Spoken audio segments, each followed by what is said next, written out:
Hello! This video is here to demonstrate how to take a MyITLab quiz and use the eText from MyITLab at the same time to help you find the answers. I am assuming that you already have your Canvas course open, as well as MyITLab open in another browser tab. As a reminder, you can always access MyITLab by using the MyLab and Mastering link over here in the main navigation menu. For this video, I'm going to go ahead and demonstrate the Module 1 quiz. You should always click on an assignment link inside Canvas to read more about it. For this assignment, I can see that I need to complete it inside MyITLab. You also always want to make note of the date that something is due, because that is how you will find it inside of MyITLab. I see that this assignment covers Module 1 material, and I see that I have 2 chances to complete the assignment. Also, you will always see video links inside every type of assignment in Canvas to remind you how to take quizzes, complete assignments, turn in assignments, so on and so forth. So there are always a lot of resources in your Canvas course. Make sure to check them out. So I know I need to go into MyITLab and I need to look on September 8th to find the Module 1 quiz. When you're inside MyITLab, navigate to the date you're looking for. So in this case, I'm going to go forward a month. And I'm going to click on the date of September 8th. And you will see here is the link for the quiz. When you click the quiz link, it will open in a new browser window.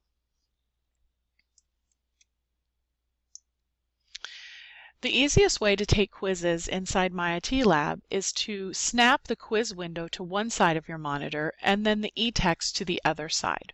So because I already have this quiz in a floating window, I'm going to left click in the title bar, hold, and drag this window to the right until I see it fill the right half of the screen.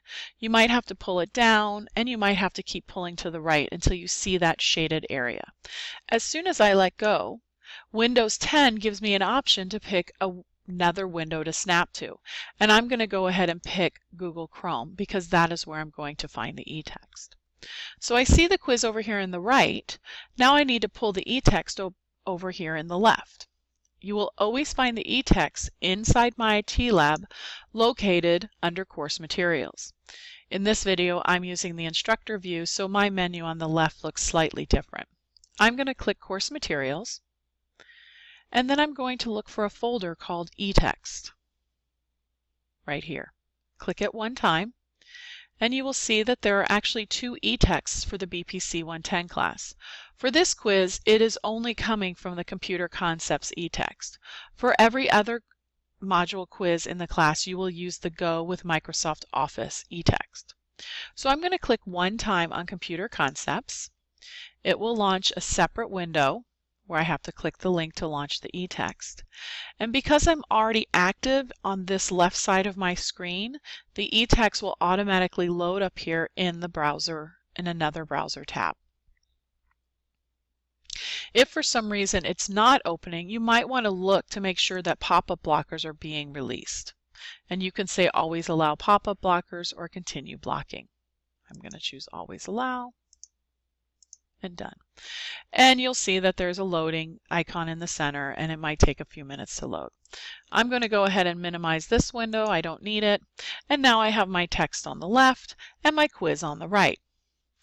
For the eText, to navigate it, it's very simple. There's a hamburger menu up here in the left-hand corner. If you click that one time, you will see a table of contents. You can expand the table of contents and read by each chapter. I can hide it as well. There's also a very useful glossary that's really good to look for a lot of the answers for the quiz. And you'll see that it is alphabetical. So if I scroll to the bottom, it ends in D. I can come down here to the lower right, click, and I can go forward to the next page. I can also search the eText for any word or page number. So I'm going to come over here and I'm going to pick question 3. Just to jump ahead. You can jump ahead in a quiz and you can answer the questions in any order that you like.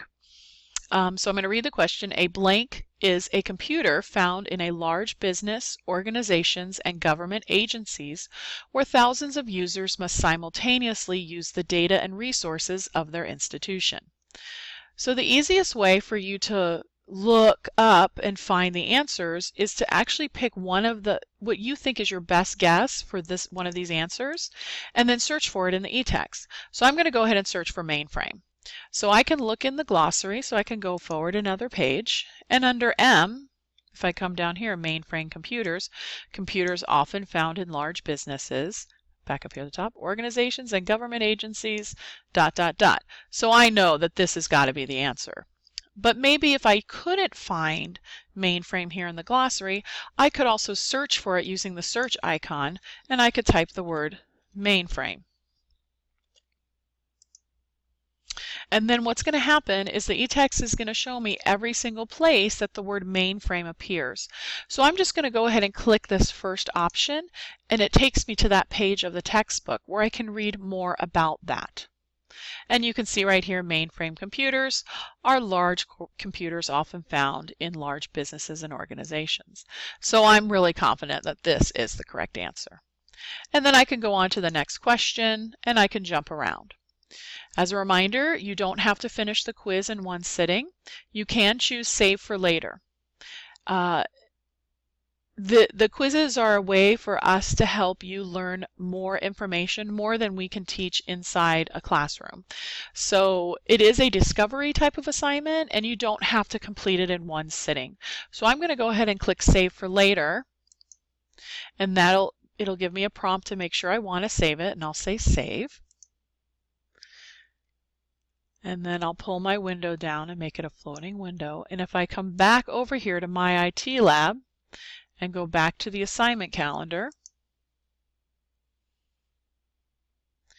and then go back to that due date,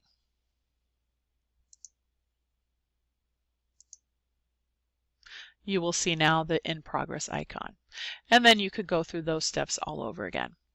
Hopefully you will find this video helpful, and of course if you have any questions, do not hesitate to email your instructor. Thank you.